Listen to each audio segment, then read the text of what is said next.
Hello guys. तो मैंने आपको एक लेक्चर के अंदर इस फॉर्मूले के बारे में बताया था। आई थिंक लेक्चर सेकंड होगा वो। तो उसमें एक्सप्लेन करने के चक्कर में आई थिंक मैंने आपको और कंफ्यूज कर दिया होगा। तो मैं आपको क्लियर कर देती हूँ। यहाँ पे जो स्मॉल एम है वो मास है, एन जो है वो नंबर ऑफ मॉल को डिनोट कर रहा है, और जो कैपिटल एम है वो मॉलर मास को। मैंने आपको कहा था गूगल कर लेना, बट मुझे आपसे उम्मीद नहीं है कि आपने इतना कुछ किया होगा, है ना, क्योंकि थक जाते हो ना पढ़ते पढ़ते। बहुत लंबी लंबी क्लासेस चल रही हैं आपकी, राइट।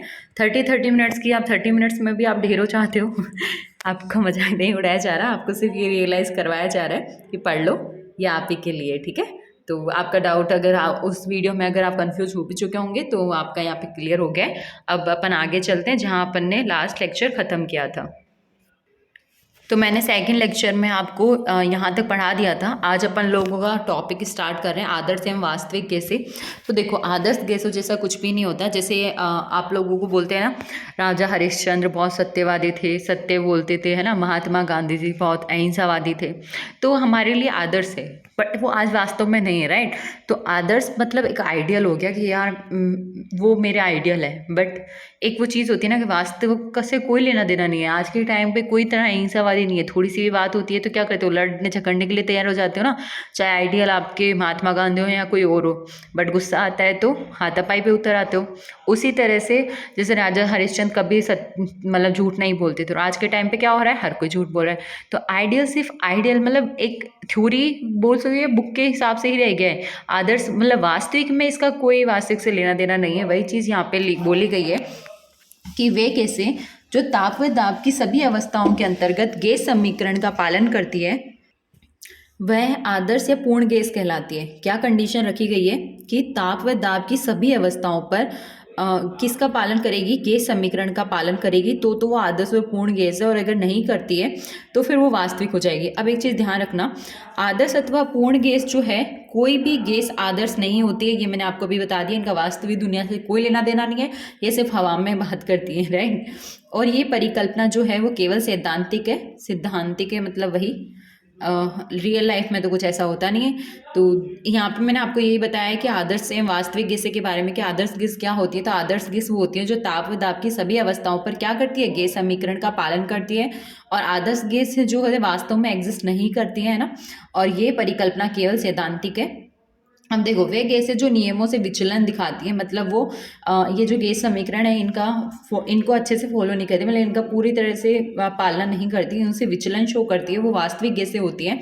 और ये गैसें कम ताप तथा उच्च दाब पर अधिक विचलन दर्शाती है। तो ये चीज़ इंपॉर्टेंट और ध्यान रखना आप कि जो ये वास्तविक गैसें होती है ना, अगर टेम्परेचर कम हुआ, कम ताप और दाब जो है वो ज़्यादा हुआ, तो वो जो विचलन है ना, गैस समीकरण ना पाल मतलब कि गैस समीकरण की पालना ना करने से जो विचलन है वो मैक्सिमम होता है उस टाइम पे।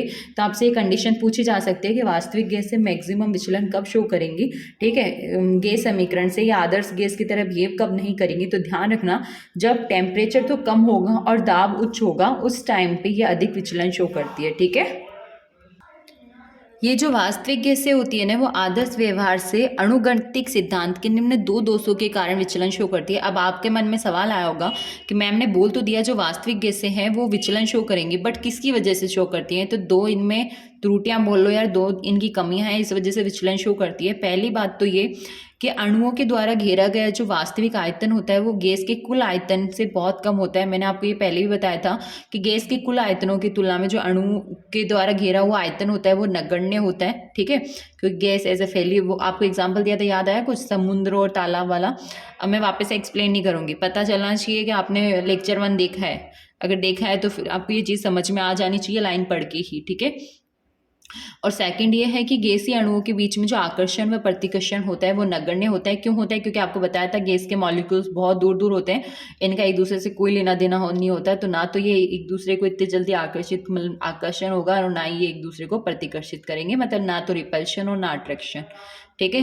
ये बेचारे ऐसे हैं कि तू है तो भी ठीक है, नहीं है तो भी ठीक है, कोई ज़्यादा फर्क नहीं पड़ता। तो इन गैसीय अणुओं के बीच में जो आकर्षण व प्रतिकर्षण है वो नगण्य होता है। गैस के आदर्श व्यवहार से विचलित होने की सीमा को संपीड्यता गुणांक कहा जाता है। अब देखो, कंप्रेसिबिलिटी फैक्टर एक बहुत अच्छा तो क्या बोल सकते हैं, मतलब काफ़ी इंपॉर्टेंट है। इसको संपीड्यता गुणांक भी बोला जाता है। और ये क्या बताता है, ये बताता है ये जो आदर्श व्यवहार है ना, आदर्श व्यवहार मतलब जो व्यवहार आदर्श गैस शो करती है, ठीक है। तो आदर्श व्यवहार से कितना विचलन हुआ है, कितना मतलब उसको कोई तो चीज़ होनी चाहिए ना जिससे अपन डिफाइन कर सके, तो वो होती है संपीड्यता गुणांक, मतलब कंप्रेसिबिलिटी फैक्टर, ठीक है। तो एक बार और देख लेते हैं कि गैसीय अणुओं के बीच में आकर्षण में प्रतिकर्षण नगण्य होता है और कुल आयतन की तुलना में उसका जो अणुओं का आयतन है वो नगण्य होता है, इसी वजह से विचलन शो करती है। और गैस के आदर्श व्यवहार से विचलित होने की सीमा को संपीड्यता गुणांक द्वारा प्रदर्शित किया जाता है, ठीक है। तो जेड बराबर हो गया पीवी अपॉन एनआरटी, ये आपको ध्यान रखना है। यहाँ पे जेड क्या है, कंप्रेसिबिलिटी फैक्टर, अभी आपको बताया था ना, वही है। तो ये फॉर्मूला ध्यान रखना आप लोग, जेड बराबर पीवी अपॉन एनआरटी। अब देखो, अतः जेड का मान इकाई से जितना, अब ध्यान रखना इकाई से मतलब एक से जितना अधिक विचलित होगा, जितना अधिक विचलित होगा गैसों का आदर्श व्यवहार से विचलन उतना ही अधिक होगा। मतलब जेड का मान लो कोई एक इकाई है, राइट। अब इस इकाई से जितना विचलन शो करेगा, मतलब जेड की वैल्यू इस एक से आगे पीछे कैसे भी चेंज हो सकती है, मतलब जितना अधिक विचलित होगा इस वैल्यू से उतना ही ज़्यादा गैसों का जो आदर्श व्यवहार है उसमें विचलन देखने को मिलेगा, ठीक है। तो आपको ये लाइन समझ में आ गई होगी कि अगर मान लो जेड की वैल्यू 1 है और जेड की वैल्यू अब ऐसी कोई आ गई है कि भाई एक से तो बहुत ज़्यादा या बहुत कम है, मतलब बहुत अधिक विचलित हो चुका है ये अपने वैल्यू से ही, तो ये गैस को क्या संभालेगा, गैस भी अपने आदर्श व्यवहार से विचलन शो करेगी, ठीक है। अब इसका मतलब ये मत निकाल लेना कि जेड जितना ज़्यादा उतना ही ज़्यादा कम, मतलब उतना ही ज़्यादा विचलन, ऐसा कुछ भी नहीं है। आपको सिर्फ ये देखना है कि इकाई मान से कितना अधिक विचलित है, राइट। यदि जेड बराबर 1 है, अगर आपको ये लाइन में अभी भी कंफ्यूजन हो रहा है तो कोई बात नहीं, ये एक बस मतलब आपको टॉपिक पढ़ा रही हूँ तो वो चीज़ थी, अदरवाइज आपको अब मैं जो बताने वाली हूँ वो चीज़ें ध्यान रखनी है और अपने कान वान सब खोल लो, ठीक है। क्वेश्चन नंबर 1 क्या, पॉइंट 1 है, यदि जेड बराबर 1 है तो गैस आदर्श है, ठीक है। जेड बराबर 1 है आपको, हाँ यहाँ से सवाल बनते हैं, मुझे याद नहीं आ रहा, बट आई थिंक ये लास्ट टाइम सवाल आया था कि यदि जेड बराबर 1 है तो गैस आदर्श है। N2 में 50 डिग्री सेल्सियस पर जेड का मान 1 होता है, 1 के समीप होता है, मतलब N2 जब 50 डिग्री सेल्सियस पर होगी ना। अब ये सब कैसे पता चलता है, ये सब तो प्रैक्टिकल से पता करके रिजल्ट निकाला हुआ है, जो रिजल्ट मैं आपको पढ़ा रही हूँ।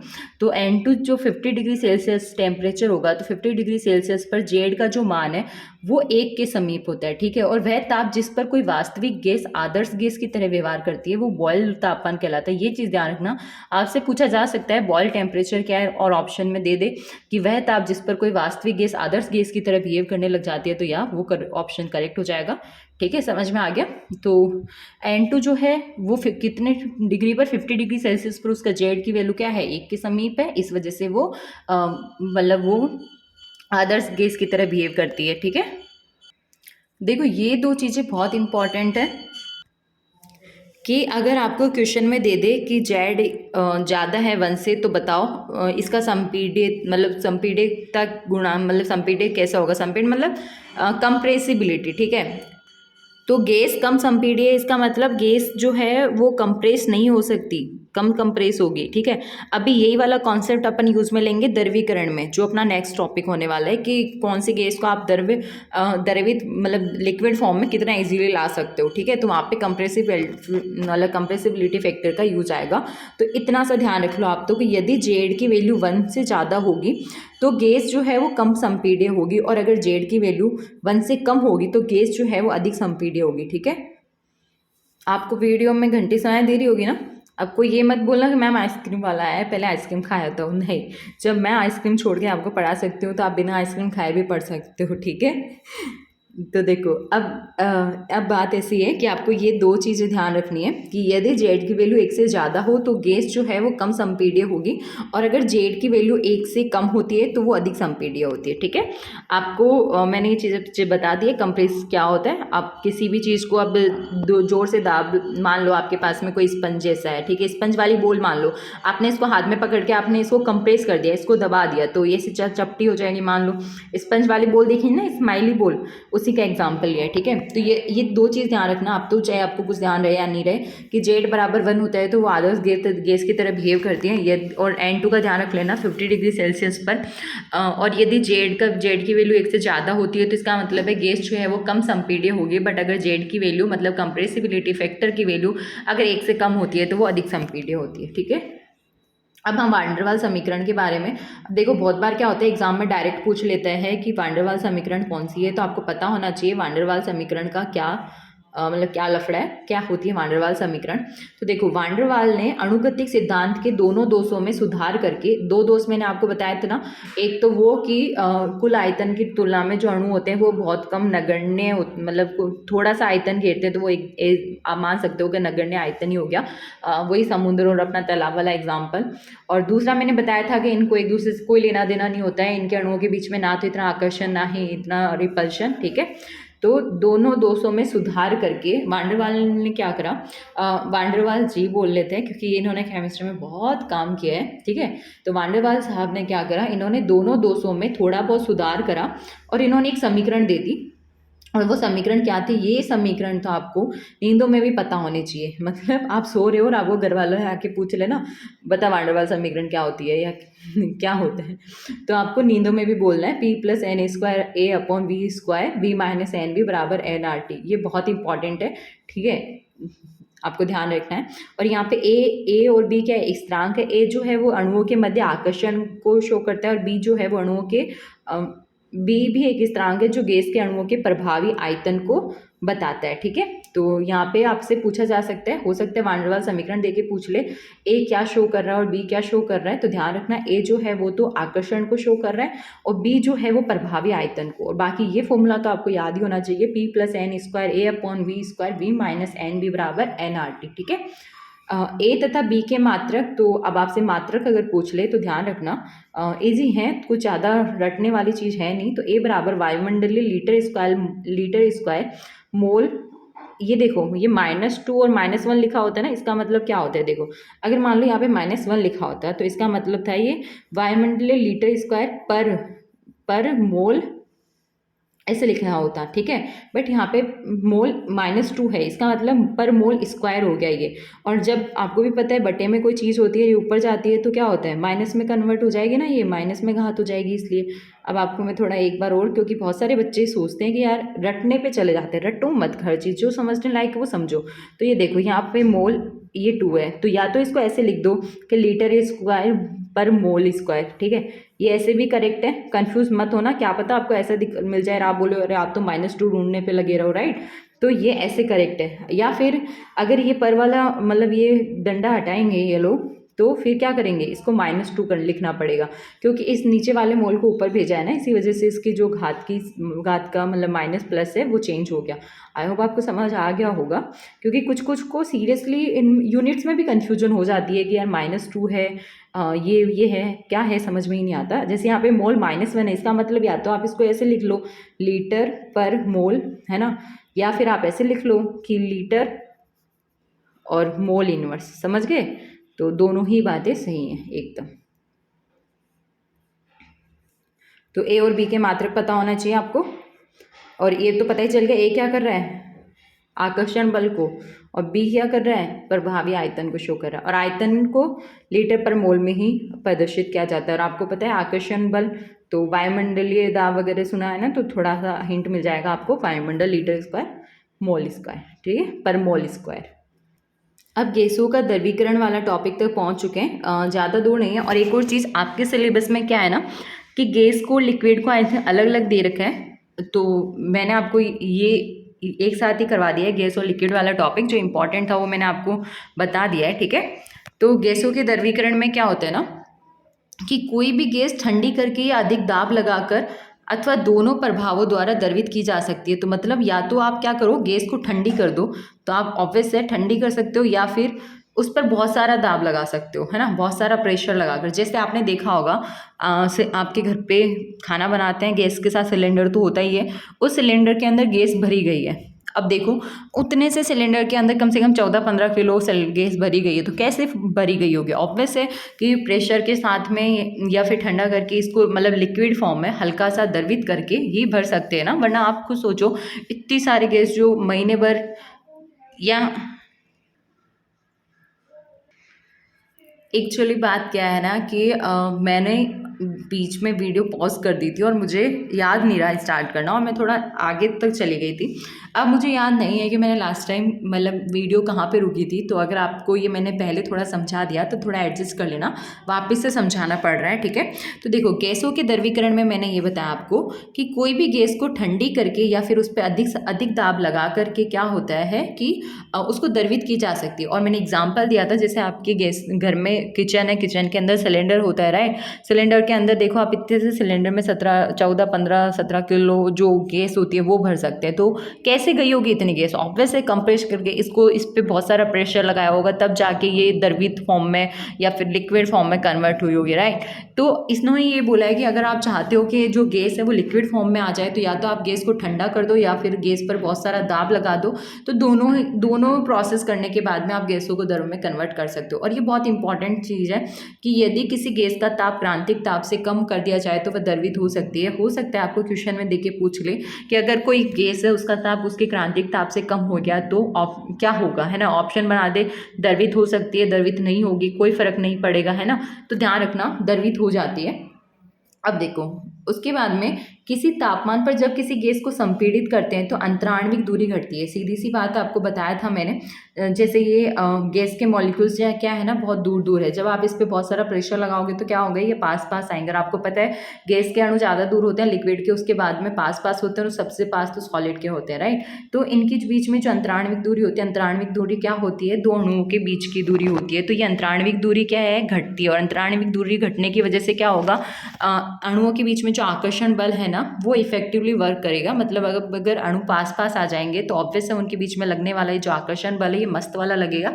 और इसकी वजह से क्या होगा ना, मतलब आकर्षण बल की वजह से अब आप खुद सोच लो, दो फ्री आदमी एक इधर और एक इधर आराम से डोल रहे हैं, अगर इनको बांध दिया जाए किसी रस्सी से तो बताओ क्या ये मूव कर पाएंगे? क्या इनकी गतिज ऊर्जा ज़्यादा होगी? क्या ये गति कर पाएंगे? तो नहीं ना। तो वही चीज़ ये है कि जब इनके बीच में आकर्षण बल बढ़ जाता है तो इनकी कणों की जो गति है वो घट जाती है, ठीक है। और गैस जो है वो द्रवित होना प्रारंभ कर देती है, मतलब प्रारंभ हो जाती है।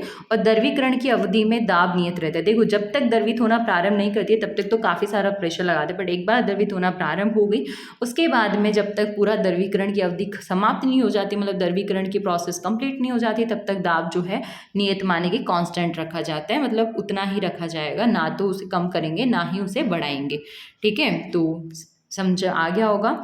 जिन गैसों का क्रांतिक ताप तथा अंतराण्विक आकर्षण उच्च होता है, जैसे CO2, SO2, NH3, Cl2 आदि, वे केवल समुचित दाब के द्वारा ही द्रवित हो जाती हैं। इसके विपरीत जिन गैसों का क्रांतिक ताप निम्न, तो जैसे कि इसमें बोला गया है कि जिन गैसों के लिए क्रांतिक ताप जो होता है वो उच्च होता है, आपको भी पता है क्रांतिक ताप से निम्न ताप पे क्या होता है, वो द्रवित इजीली हो जाती है। और अंतराण्विक आकर्षण ज़्यादा होंगे तो आपको पता होगा अणु पास पास ही आएंगे, तो ऑब्वियस है कि उसको बहुत ही समुचित मतलब थोड़ा बहुत दाम से भी क्या होता है वो लिक्विड फॉर्म में आ जाती है। और इसके एग्जाम्पल्स की बात करें तो अपन CO2, SO2, NH3, Cl2, ठीक है, ये सब हो गए ना। ये किसके हैं, मतलब ये ऐसी गैसें हैं जिनकी क्रांतिक ताप की वैल्यू ज़्यादा होती है और इनकी जो अंतराण्विक आकर्षण जो होता है वो भी उच्च होता है इनके बीच में। CO2 हो गया, SO2 हो गया, CO2 carbon dioxide, SO2 sulphur dioxide, NH3 ammonia हो गया आपका, और Cl2 क्लोरीन गैस हो गई। देखो इसके अलावा जो विपरीत, मतलब जिन गैसों का क्रांतिक ताप कम होता है, अभी हमने बात करी थी जिनका क्रांतिक ताप भी उच्च होता है, जिनके बीच में आकर्षण भी ज़्यादा होता है। अब इन्होंने बोला कि क्रांतिक ताप निम्न तथा जो अंतराण्विक आकर्षण होता है ना वो भी कम है। मतलब ना तो इनका क्रांतिक ताप ज़्यादा है और ना ही इनके बीच में जो अट्रैक्शन है वो ज़्यादा है, अट्रैक्शन फोर्स। तो ध्यान रखना इनका एग्जाम्पल हो जाएगा H2N2 ArO2। इन गैसों के बीच में जो आकर्षण बल है वो भी कम है और इनका क्रांतिक ताप है वो भी कम है, तो केवल दाब के द्वारा नहीं द्रवित नहीं हो पाती। ऑब्वियस है कि इनमें जब आकर्षण ही नहीं है तो इनको साथ साथ रखना, पास पास लाना बहुत कठिन है यार, तो द्रवित नहीं हो पाती। ऐसी गैसों को स्थायी गैसें भी कहते हैं। स्थायी माने परमानेंट गैसें, मतलब ये अपने गैस फॉर्म में रहना चाहती है, ये नहीं चाहती भाई हम लिक्विड विक्विड में कन्वर्ट हो, है ना। तो ध्यान रखना आपसे ऐसे क्वेश्चंस जरूर पूछा जा सकता है कि आपको 2-4 गैस दे दे और पूछ ले कि इनमें से कौन सी इजीली द्रवित हो जाएगी। तो आपको इस वजह से ये एग्जांपल ध्यान रखने के लिए बोल रही हूँ मैं। तो कौन इजीली द्रवित हो जाएगी, जिनके बीच में आकर्षण ज़्यादा होगा या जिनका क्रांतिक ताप उच्च होगा, ठीक है। अब क्रांतिक प्रक्रियाओं के बारे में देख लेते हैं। तो गैस का वह तापमान जिससे ऊपर कितना भी उच्च दाब बढ़ाया जाए गैस द्रवित नहीं की जा सकती। तो देखो गैस का वो टेम्परेचर, मतलब वो एक टाइम टेम्परेचर फिक्स है। क्रांतिक ताप किसे बोलेंगे वो बता रही हूँ मैं आपको। तो वह ताप जिससे ऊपर कितना भी प्रेशर लगा दो, मतलब कोई टेम्परेचर है, उसके बाद में आप कितना भी प्रेशर लगाओ गैस पर कुछ फर्क नहीं पड़ने वाला, वो द्रव में कन्वर्ट नहीं होगी। तभी मैंने आपको बोला था गैसें जो होती है वो क्रांतिक ताप से कम टेम्परेचर पर ही लिक्विफाई होती हैं, ठीक है, उसका क्रांतिक ताप कहलाता है। तो उदाहरण एग्जाम्पल लेके समझ लो आप कि जैसे CO2 O2 व H2 का क्रांतिक ताप जो होता है क्रमशः इतना इतना इतना है, ठीक है। अब आप देख लो क्या है, हीलियम का क्रांतिक ताप सबसे कम होता है, ठीक है। तो इनका मतलब ये था कि CO2 O2 और H2 का क्रांतिक ताप जैसे CO2 के लिए 31.1 डिग्री सेल्सियस है, तो इस टेम्परेचर से ऊपर पे मतलब ऊपर टेम्परेचर पर कितना भी प्रेशर लगा दो CO2 लिक्विफाई नहीं होगी। ऐसे ही O2 जैसे -118.8 डिग्री सेल्सियस है, तो इससे ऊपर के टेम्परेचर पे कितना भी प्रेशर लगाओ ये लिक्विफाई नहीं होगी। ऐसे हाइड्रोजन के लिए दे रखा है।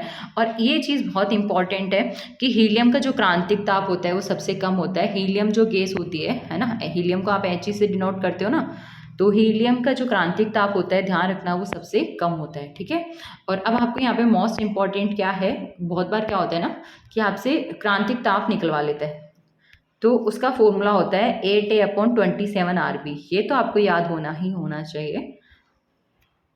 अब इसमें तो क्या ही बताऊँ, फॉर्मूला है, दे दिया उनकी मर्जी से। यहाँ पे ये ए और बी वही है जो मैंने आपको वान डेर वाल्स समीकरण के बारे में बताया था। ए जो है वो अट्रैक्शन फोर्स से रिलेटेड है, बी जो है वॉल्यूम से रिलेटेड था, आर तो आपको पता ही है 3-4 वैल्यू बताई थी, और टी सी आपको पता ही है क्या है जो अपन पढ़ रहे हैं क्रांतिक ताप। और अब क्रांतिक दाब की बात कर लेते हैं। तो क्रांतिक दाब में है ना मैंने वह न्यूनतम दाब जो क्रांतिक ताप पर गैस को द्रवित करने के लिए लगाया जाता है। तो देखो जब जो गैस है वो उस टेम्परेचर पर अब पहुंच चुकी है जो उसका क्रांतिक ताप है, तो क्रांतिक ताप पर गैस को द्रवित करने के लिए देखो क्रांतिक ताप से ऊपर के टेम्परेचर पे गैस द्रवित नहीं होती है, बट क्रांतिक ताप पे अगर आप एक दाब लगाओ तो वो लिक्विफाई हो सकती है। तो वो न्यूनतम दाब जो अगर हम क्रांतिक ताप पर लगा दें तो क्या होगा, वो द्रवित फॉर्म में आ जाएगी, ठीक है। क्योंकि क्रांतिक ताप से नीचे पर और क्रांतिक ताप पर तो हम लिक्विफाई कर सकते हैं, बट क्रांतिक ताप के ऊपर के टेम्परेचर पर हम गैस को लिक्विफाई नहीं कर सकते। तो न्यूनतम दाब जो क्रांतिक ताप पर गैस को द्रवित करने के लिए लगाया जाता है उसको क्रांतिक दाब PC कहलाता है। PC बराबर A/227 का ये फॉर्मूला दाब का हो गया, और ये फॉर्मूला टेम्परेचर का था। आपको ये दोनों याद रखना है, कंफ्यूज मत होना, ठीक है। एक काम करना, इनको ऐसे लिख लेना, यहाँ पे ऐसे TC का लिख लेना, यहाँ पे PC का लिख लेना, ताकि आप कंफ्यूज ना रहो। और अगर आप लोगों को नज़र पड़ रही है तो इन दोनों फॉर्मूले पे एक साथ पढ़े, ताकि आपको ध्यान रहे कि हाँ अच्छा मैंने ऐसे लिखा था। और गैस के एक मोल द्वारा क्रांतिक ताप और क्रांतिक दाब पर घेरा हुआ आयतन, देखो गैस के एक मोल निश्चित है, ये चीज़ ध्यान रखना है। यहाँ पे एक ही मोल की बात हुई है, एक मोल गैस के एक मोल है जिसमें क्रांतिक ताप और क्रांतिक दाब पर इन्होंने ये बोला है कि वो जो गैस के एक मोल है वो उनका क्रांतिक ताप भी आ चुका है, क्रांतिक दाब भी, और उस टाइम पे जितना आयतन उन्होंने घेर रखा होगा ना, मतलब जितनी जगह के अंदर वो एक मोल गैस से आई होगी, तो उसको बोला जाता है क्रांतिक आयतन, ठीक है। तो क्रांतिक आयतन कहलाता है। क्रांतिक आयतन का फॉर्मूला होता है VC बराबर 3B। आप ये चीज़ भी ध्यान रखना, ठीक है, वाकई में इंपॉर्टेंट है ये तीनों फॉर्मूले, तो ध्यान तो रखने पड़ेंगे भाई। अब आपको मैं इतना पढ़ा रही हूँ तो जो बोला है उतना तो कर लो कम से कम। अब हमने गैस अवस्था के बारे में सब कुछ पढ़ लिया। द्रव अवस्था बहुत छोटी सी है, उसके बाद में अपन सॉलिड स्टेट पढ़ेंगे नेक्स्ट वीडियो में। तो देखो द्रव अवस्था में द्रव वह द्रव्य है जिसका आयतन तो निश्चित रहता है लेकिन आकार उस पात्र जैसा हो जाता है जिसमें उसे रखा जाता है। सीधी सी बात है, डेली दूध पीते हो ना, है ना, या फिर चाय पीते होंगे या जूस पीते होंगे, तो देखो इसका आयतन तो निश्चित होता है। देखो आपने अगर जैसे मान लो आपने एक गिलास भर के दूध को गर्म किया है ना, तो उसका आयतन मान लो 1 किलो दूध होगा। 1 किलो दूध का आपने गर्म किया, अगर आप उस 1 किलो दूध को गिलास में भर लो या फिर लोटे में डाल लो या फिर भगोनी में रख लो या फिर किसी में भी रख लो, वो जिसमें रखोगे आप उसी आकार का हो जाएगा, राइट। क्योंकि जैसे कि इसका खुद का कोई आकार नहीं होता है ना, तो जिस पतीले में भी रखा या जिसमें बर्तन में भी रखा वो वैसे ही हो जाएगा। मान लो कटोरी में रख दिया, अब ये मत बोलना कटोरी अच्छी नहीं है, ये लो अच्छी बना दी अब, ठीक है। तो अगर इसमें दूध डाला तो ये इतना हो जाएगा, बट रहेगा तो उतना ही ना। मान लो इसके अंदर 1 किलो दूध था, तो अब आप इसको कटोरी में भरो या फिर गिलास में भरो या फिर भगोनी में डालो या फिर कुकर में डाल दो, है ना, रहना तो उतना ही है, राइट। वाह ये अच्छा बना है यार। तो ये क्वांटिटी तो उतनी रहनी है, इसी वजह से लिखा हुआ है कि द्रव्य मतलब द्रव वह द्रव्य है, मतलब मैंने आपको पहले ही बताया था ये लिक्विड स्टेट वाला और ये द्रव्य पदार्थ है, तो जिसका आयतन तो निश्चित रहता है लेकिन आकार उस पात्र जैसा हो जाता है जिसमें उसे रखा जाता है, ठीक है। द्रवों के मुख्य गुणधर्म, तो द्रव्य की कुछ मतलब द्रवों के कुछ लिक्विड के गुण देख लेते हैं भाई, क्या क्या क्वालिटी होती है। तो देखो, द्रवों में अणुओं के मध्य समुचित आकर्षण बल विद्यमान होता है, मैंने आपको पहले भी बताया था। बस गैसों को कोई लेना देना नहीं होता, द्रव को थोड़ा बहुत लेना देना होता है एक दूसरे अणुओं से, तो आकर्षण होता है। और ठोस को तो भाई साहब वो तो एक दूसरे के बिना रह भी नहीं सकते, इसी वजह से वो बहुत पास पास रहते हैं, ठीक है। द्रवों के अणु जो है वो गैसों की अपेक्षाकृत बहुत समीप होते हैं, ये चीज़ मैंने आपको पहले भी बताई हुई है। और द्रवों के अणु जो है वो निरंतर गतिशील अवस्था में रहते हैं, है ना। और द्रवों का जो आयतन है वो निश्चित होता है और आकृति निश्चित नहीं होती है। और द्रवों के अणुओं की औसत गतिज ऊर्जा परम ताप के अनुक्रमानुपाती होती है, मतलब अगर आपने टेम्परेचर बढ़ा दिया तो जो उसकी औसत गतिज ऊर्जा है वो भी बढ़ जाएगी, और अगर टेम्परेचर कम हो गया तो जो औसत गतिज ऊर्जा है वो भी कम हो जाएगी। इसके बाद में द्रव अवस्था में अणुओं के एक दूसरे के समीप होने के कारण घनत्व का मान उच्च आता है। तो द्रवों में क्या है ना, अणु एक दूसरे के पास में है, अणु एक दूसरे के पास में, इस वजह से इसका घनत्व उच्च आता है। ध्यान रखना, ठोस का घनत्व तो इससे भी ज़्यादा होता है, क्योंकि वो तो और भी पास होते हैं। द्रवों में अणुओं के मध्य बहुत कम मुक्त स्थान होता है। ऑब्वियस है, जब पास पास होंगे तो इनके बीच में जो खाली स्थान है वो तो बहुत कम होगा ही ना। फलतः गैसों की अपेक्षा ये कम संपीड्य होते हैं। अब इनके बीच में खाली स्थान कम है तो ये कंप्रेस भी कम ही होंगे, ठीक है, गैसों की क्योंकि यार एक बात सोचो ना, जो बहुत दूर दूर है ना, इनको तो फिर भी इजीली मतलब दाब लगाकर पास में लाया जा सकता है, बट ये ऑलरेडी पास है तो इनको क्या ही पास लाओगे आप। समझ में आ गई। इसी वजह से जो द्रव होता है वो कम संपीड्य होते हैं, और जो द्रव होता है जो गैस होता है वो ज़्यादा संपीड्य होता है, और जो द्रव होता है वो कम संपीड्य होते हैं, ठीक है, अगर इनको कंपेयर करें तो। और ठोस तो आपको पता ही है, ठोस को अब लोहे को आप कितना भी जोर लगा लो, वो पिचक जाए तो मेरे को बता देना कि मैम हमने लोहा, अब पिघलाना नहीं है, उसको पिचकाना है, ठीक है। द्रवों में विसरण धीमी गति से होता है, और द्रवों के कुछ महत्वपूर्ण गुणधर्म का वर्णन निम्न प्रकार है। देखो, अपन ने बहुत सारे गुण देख लिए, फिर भी कुछ बच गए हैं तो वो भी देख लेते हैं। और द्रवों में विसरण जो है वो धीमी गति से होता है। एक आपको भी पता है, गैस के मॉलिक्यूल्स एकदम विसरण जहाँ चाहे वहाँ घूम सकते हैं मंडराते हुए, इनको कोई रोकने टोकने वाला नहीं है, इतना फैला हुआ रहता है। जैसे आपके वायुमंडल में कितनी सारी गैसें फैली हुई रहती है ना। बट अभी देखो, मैं आपको ये चीज़ समझाना चाहती हूँ, जो द्रव्य है उनकी विसरण की धीमी गति जो है वो धीमी होती है, क्योंकि द्रव्य के मॉलिक्यूल ठोस जितने पास नहीं होते बट इतने भी दूर नहीं होते गैस के जितने। तो ये जो विसरण इनका जो विसरण की जो गति होती है वो धीमी होती है, ठीक है। कंपेयर किससे कर रहे हैं हम, गैस से कंपेयर कर रहे हैं, ठीक है। तो इसकी विसरण की मतलब बेचारे की डोलने वोलने की, ये थोड़ा आलसी टाइप का है, ठीक है। तो द्रवों के कुछ महत्वपूर्ण गुणधर्मों का वर्णन निम्न प्रकार है। वाष्प दाब पहला, तो वाष्प दाब की बात करें तो किसी निश्चित ताप पर साम्यावस्था आपने पढ़ा होगा, इक्विलिब्रियम स्टेट, राइट। तो किसी निश्चित ताप पर इन्होंने ताप को क्या कर दिया, कांस्टेंट कर दिया, निश्चित फिक्स कर दिया। निश्चित ताप पर साम्यावस्था में द्रव्य के ऊपर उपस्थित वाष्प द्वारा डाला गया दाब उस ताप पर उस द्रव का वाष्प दाब कहलाता है। ध्यान रखना, वाष्प दाब क्या है, तो कांस्टेंट टेम्परेचर पर या फिर फिक्स टेम्परेचर पर साम्यावस्था में जब द्रव के ऊपर उपस्थित जो वाष्प होती है उसके द्वारा डाला गया दाब ही उस ताप पर उस द्रव का वाष्प दाब होगा, ठीक है। वाष्प दाब को प्रभावित करने वाले कारक निम्न है। तो वाष्प दाब पर ताप का भी फर्क पड़ता है, पृष्ठीय क्षेत्रफल का भी पड़ता है, और द्रव की प्रकृति का भी फर्क पड़ता है। अब देखो, किसी अवाष्पशील पदार्थ को मिलाने पर जल का वाष्प दाब कम हो जाता है। किसी अवाष्पशील पदार्थ को अगर आपने मतलब मान लो कोई भी मान लो इसके अंदर जल है, राइट, इसके अंदर आपने अवाष्पशील पदार्थ मिला दिया जो कि वाष्प में कन्वर्ट नहीं होगा, तो इससे क्या होगा, जल का जो वाष्प दाब है ना वो कम हो जाता है, ठीक है। क्योंकि यार वाष्पशील पदार्थ मिलाओगे तो वो जल्दी से वाष्प मतलब कन्वर्ट हो जाएगा, तो ऑब्वियस है ना कि उसका वाष्प दाब ज़्यादा होगा। बट यहाँ पे अवाष्पशील मिला रहे तो आप तो सिर्फ इतना ध्यान रखो, अगर जल के अंदर मतलब अवाष्पशील पदार्थ को मिलाने पर जो जल का वाष्प दाब है वो कम हो जाता है, ठीक है।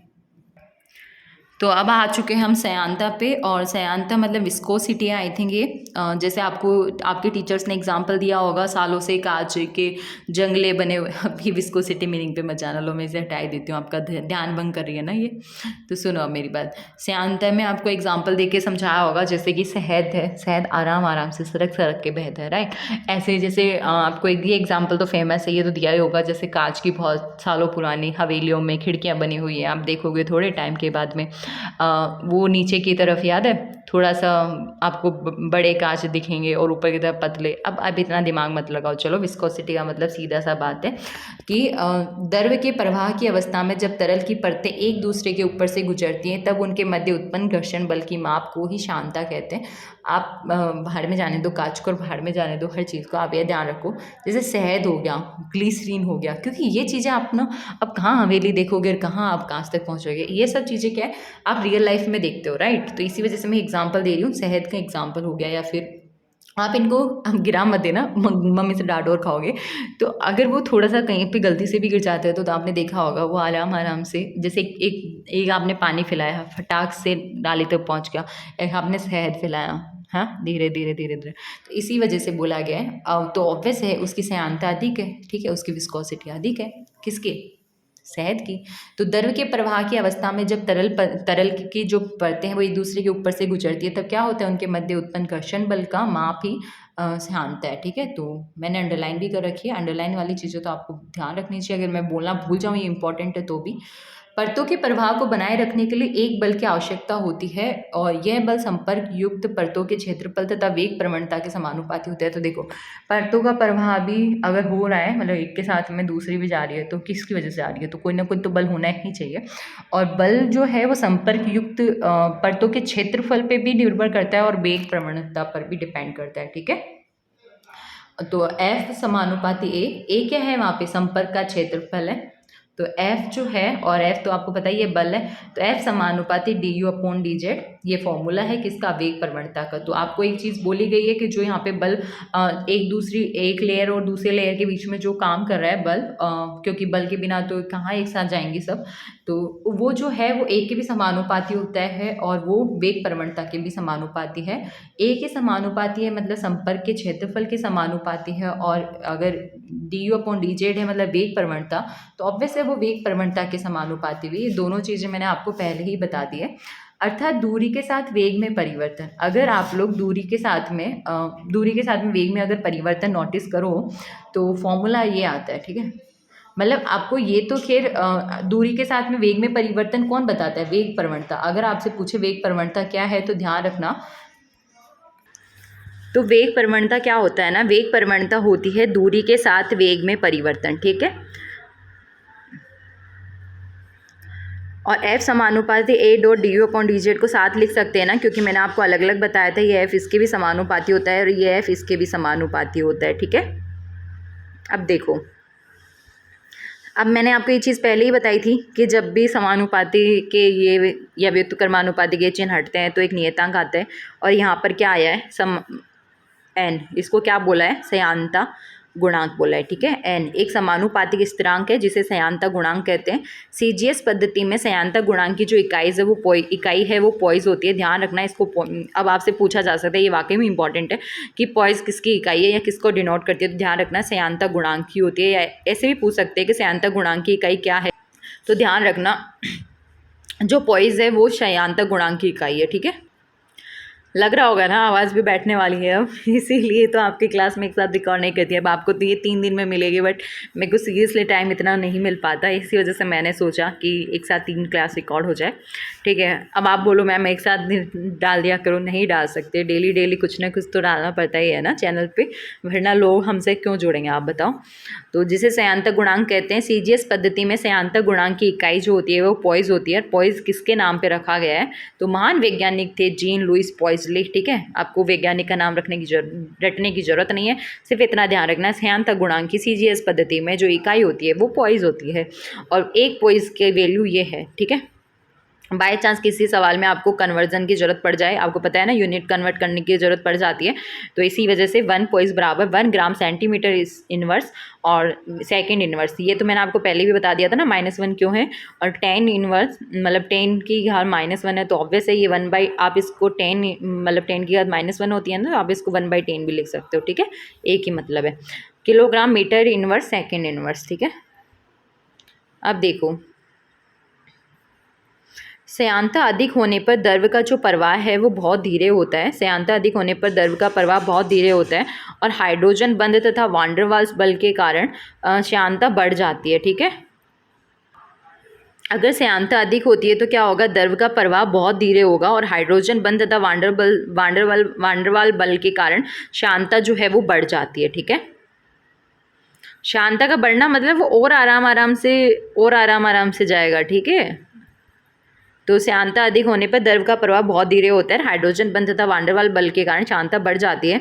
अब देखो, ताप बढ़ाने पर श्यानता का गुण कम होता जाता है, क्योंकि अधिक ताप पर अणुओं की जो गतिज ऊर्जा है वो अधिक होती है, जिससे अंतराणुक बलों को कम करके परतें एक दूसरे पर फिसलती है। देखो, ताप बढ़ाने पर क्या होता है, मैंने आपको बताया था ना श्यानता पर ताप का भी फर्क पड़ता है। तो देखो, ताप बढ़ाने पर श्यानता का गुण ना कम होता है। कम किस वजह से होता है, क्योंकि अधिक ताप पर अणुओं की जो गतिज ऊर्जा है वो बढ़ जाती है, और अणुओं की जब गतिज ऊर्जा बढ़ती है तो उससे क्या होगा, उनके बीच में जो अंतराणुक बल होते हैं वो कम हो जाते हैं। अंतराणुक बल कम होने की वजह से वो एक दूसरे पर जल्दी जल्दी फिसलेंगी और क्या होगा, श्यानता कम हो जाएगी। क्योंकि श्यानता मैंने क्या बताया, जितना आराम आराम से जो बह रहा है ना द्रव, वही उसकी शांत है। राइट, तो ऑब्वियस है टेम्परेचर बढ़ा, टेम्परेचर बढ़ने से क्या हुआ, अधिक ताप पर अणुओं की जो गतिज ऊर्जा है वो भी बढ़ी। इनकी वजह से क्या हुआ, जो अंतराणुक बल थे वो कम हो गए, और इसकी वजह से क्या हुआ, एक परत दूसरी परत पे फिसलने लगी फटाफट, और उसकी शांता हो गई कम। ठीक है, अब देखो पृष्ठ तनाव। पृष्ठ तनाव क्या होता है, तो देखो, किसी ठोस अथवा द्रव की सतह पर खींची गई एक रेखा, मान लो ये ठोस है और ये द्रव है ना, अब मान लो यार, तो इसके सतह पर एक कोई ऐसी रेखा खींची हुई है। ठीक है, तो इसकी लंबवत है ना, रेखा की एकांक लंबाई पर लगने वाला लंबवत बल, मतलब ये जो लंबवत का मतलब क्या होता है, ये देखो, जैसे कि ये 90 डिग्री का ये कोण बना रहा है ना, तो ये इस रेखा पर एक लंबी बनाया है अपन ने, समझ गए। तो एक सेकेंड, तो किसी ठोस अथवा द्रव की सतह पर खींची गई एक रेखा की एकांक लंबाई पर लगने वाला लंबवत बल को ही पृष्ठ तनाव कहते हैं। अब बताओ, पृष्ठ तनाव सतह पर होता क्यों है ना। तो देखो, आपने मिशेल पढ़ा होगा, अगर आपने सरफेस पढ़ा होगा यार, सरफेस केमिस्ट्री पढ़ी है तो देखो, उसके अंदर आपको बताया होगा ना, मिशेल मतलब वही साबुन और सर्फ वगैरह से रिलेटेड। आपके कोर्स में नहीं है कि लेबर असिस्टेंट के में, तो बट कभी तो पढ़ाई होगा, तो आपको ये से बताया होगा ना कि इसके चारों तरफ इनके सेम बल काम करते हैं। बट क्या होता है, जो पृष्ठ पे होते हैं ना, उनके इस तरफ तो हैं, मतलब इस तरफ तो ये इन्वॉल्व रहेंगे, पर ऊपर की तरफ कुछ भी नहीं होता जो इन बलों को मतलब संतुलित कर पाए। समझ रहे हो, जैसे कि यहाँ है, ये चार तरफ है, ये संतुलित है, ये असंतुलित हो गया, इसी वजह से लिखा हुआ है यहाँ पे कि असंतुलित बलों के कारण उत्पन्न होता है। क्योंकि अब देखो, ये यहाँ से असंतुलित है, तो कोई भी आएगा ना तो ये अपने पृष्ठ पे उनको रख लेगा यार, तो इसी वजह से इसका मतलब है ये असंतुलित बल, मतलब ये पृष्ठ पे हुए ना, इसी वजह से ये पृष्ठ तनाव क्या करते हैं, क्रिएट करते हैं। आगे होगा समझ में। अब देखो, ये हो गया है चैप्टर अपना कंप्लीट। अब कुछ इंपॉर्टेंट चीज़ें हैं वो भी आपको बता देती हूँ साथ के साथ ही। तो देखो, गैस नियतांक प्रति अणु बोल्ट्जमान नियतांक के कहलाता है। अब के का जो नाम है, अपन अभी तक के है नियतांक, तो ध्यान रखना उसको बोल्ट्जमान नियतांक बोला जाता है। और के की वैल्यू निकालना तो मैंने एक जगह बताई हुई थी आपको कि के बराबर R/N होता है। अगर आपको आर की वैल्यू अलग से याद नहीं रखनी, रहने की वैल्यू मतलब अवगाद्रो संख्या की वैल्यू अलग से याद नहीं रखनी और भाग दे के की वैल्यू नहीं निकालनी, तो बेटर है आप ये चीज़ याद रख लो कि के की वैल्यू होती है 1.38 × 10⁻⁻23 जूल पर केल्विन पर अणु। ठीक है, और सुनो, ये कुछ चीज़ें ना बहुत इंपॉर्टेंट है, जैसे आर की वैल्यू पता होना चाहिए, एन की वैल्यू पता होनी चाहिए, बोल्ट्जमान कांस्टेंट की वैल्यू भी पता होनी चाहिए। तो आपसे रिक्वेस्ट है, ये छोटी छोटी चीज़ें जो होती है ना वो पता होनी ही चाहिए। ठीक है, क्वेश्चंस करोगे फटाफट हो जाएगा। सामान्य ताप तथा दाब की परिस्थितियाँ क्रमशः, अगर आपको बोला है किसी क्वेश्चन में नॉर्मल टेम्परेचर, ठीक है, नॉर्मल टेम्परेचर एंड प्रेशर, तो समझ जाना उनको ये अलग से बताने की ज़रूरत नहीं है कि उन्होंने टेम्परेचर 273 केल्विन माना है और उन्होंने दाब क्या माना है, 1 atm, है ना। एटीएम मतलब एटमॉस्फेरिक प्रेशर या वायुमंडल दाब। तो सामान्य ताप और दाब की परिस्थितियां दी है, इसका मतलब है सामान्य ताप हो गया 273 केल्विन और वायुमंडलीय दाब हो गया 180। अब देखो, एक वायुमंडल बराबर 1.013 × 10⁵ न्यूटन पर मीटर स्क्वायर। तो आप लोग, मैंने आपको बताया था ये कब काम आता है, अगर आपको क्वेश्चन में यूनिट कन्वर्जन की जरूरत पड़ जाए, मतलब क्वेश्चन में यूनिट अलग दे रखी है, आंसर ऑप्शंस में अलग दे रखी है। तो देखो, वायुमंडल को 1 atm भी लिख सकते हो, तो 1 atm बराबर होता है 1.013 × 10⁵ न्यूटन पर मीटर स्क्वायर, बराबर होता है 760 mmHg। ठीक है, और 760 टोर, तो ये टोर हो गया, mmHg हो गया, न्यूटन पर मीटर स्क्वायर वायुमंडल हो गया। ये सब प्रेशर को डिनोट करने की यूनिट्स होती है। 1 न्यूटन पर मीटर स्क्वायर बराबर 1 पास्कल होता है, और 1 लीटर बराबर 1000 मिली ठीक है, 1 लीटर में 1000 ml होते हैं, आपको ये चीज़ पता है। और 1000 ml को आप 10⁻³ मीटर क्यूब से भी डिनोट कर सकते हो, और इसको 1 डेसीमीटर क्यूब से भी डिनोट कर सकते हो। ये सब इलेक्ट्रोकेमिस्ट्री में डिटेल से आता है, आपको सिर्फ अगर आप हल्की सी अपनी प्यारी प्यारी आंखों से देख भी लोगे तो भी काफ़ी, इतना आपके यूज़ नहीं होता। बस इतना ध्यान रखना, 1 लीटर में 1000 ml होते हैं, क्या पता आपको ज़रूरत पड़ जाए। और हाँ, 1 लीटर के अंदर आप 10⁻³ मीटर क्यूब भी लिखा मिल सकता है, मतलब इतना ध्यान रख लिया तो ये भी देख लेना। अब आप बोलोगे मैम आपने तो सभी ध्यान रखवा दिया, कोई ना, जितना आपको याद रखे रहे उतना कर लो, ठीक है। और नहीं तो ये वीडियोस यहीं रहने वाली है एग्जाम तक, अगर आपको फिर भी कुछ समझ में नहीं आए तो वापस देख लेना। परम ताप पर गैस के अणुओं की गतिज ऊर्जा शून्य होती है। ये पूछा जा सकता है कि परम ताप पर गैसों की, खैर ये बहुत ही कॉमन सेंस वाला सवाल है, बट फिर भी क्या पता एग्जाम पूछ ले, एग्जाम में आज में एग्जामिनर का मन बन जाए। तो परम ताप पर गैस के अणुओं की जो गतिज ऊर्जा है वो शून्य होती है, क्योंकि जब आपको भी बताया था जब टेम्परेचर देते हैं तो गतिज ऊर्जा और इंक्रीज होती है, तो जब परम ताप होता है ना, तो उसकी गतिज ऊर्जा शून्य मानी जाती है। तो इसके साथ में आपका ये टॉपिक मैंने बहुत अच्छे से, जितना मेरे से हो सकता था मैंने ये एक्सप्लेन करके समझा दिया है। देखो मैंने खुद ने ये नोट्स अपने हाथों से अपने कॉपी पे लिखती वापस से आपको समझा दिया, तो इसमें बहुत टाइम चाहता है, ठीक है। और आपको फ्रिक्वेंटली वीडियोज़ मिल भी नहीं पाती, बट आपको मुझे पूरी उम्मीद है कि आपको ये सब चीज़ें समझ में आई होंगी, और ये काफ़ी इंपॉर्टेंट ही था। तो प्लीज़ आप लोग थोड़ा सा एडजस्ट कीजिए, है ना, मैम के बारे में भी सोचिए, ठीक है। और चैनल को सब्सक्राइब करना प्लीज़ मत भूलना। और जिसको भी केमिस्ट्री में दिक्कत है आप लोग अपने यार दोस्तों को भी बता दो यार, लेबर असिस्टेंट के फॉर्म तो 1,00,000-1,50,000 आएंगे। अगर अपने चैनल से 1000 बच्चे भी पढ़ते हैं तो भी बहुत बड़ी बात है। 1000 नहीं, चलो 100 भी पढ़ेंगे तो भी मुझे खुशी होगी, चलो 10 पढ़ लें तो भी खुशी होगी, क्योंकि अभी सीरियसली केमिस्ट्री की वीडियोज़ को इतना रेस्पॉन्स नहीं मिल रहा है। तो आपसे रिक्वेस्ट है जितना हो सके आप शेयर करो, जितना हो सके कमेंट क्या करो। देखो प्लीज़ बोलने की ज़रूरत नहीं है, और मैम को थैंक यू बोलने की ज़रूरत नहीं है, मैं आपको पहले ही बता दूँ। आपको कैसा कंटेंट मिल रहा है, आप कंटेंट के बारे में बताओ, उससे क्या होगा ना, बच्चे अगर आपका मैसेज देखेंगे तो उनको लगेगा वाकई में हेल्पफुल है, ठीक है। इसी वजह से बोलती हूँ। तो चैनल को सब्सक्राइब करके जाना और पढ़ते रहो, मस्त रहो। और आती रहेंगी वीडियोस, तो बोल दिया ना करवा दूँगी इस महीने के एंड तक, तो पूरी कोशिश रहेगी, ठीक है। कितने गंदे इमोजी बने ना, चलो एक इस आपके साथ अभी इतनी पढ़ाई की है तो एक प्यारी सी स्माइली तो बनती है। आखिरकार हमने एक टॉपिक कंप्लीट कर लिया और आपने भी। चलो मिलते हैं नेक्स्ट वीडियो में, ठीक है, बाय बाय।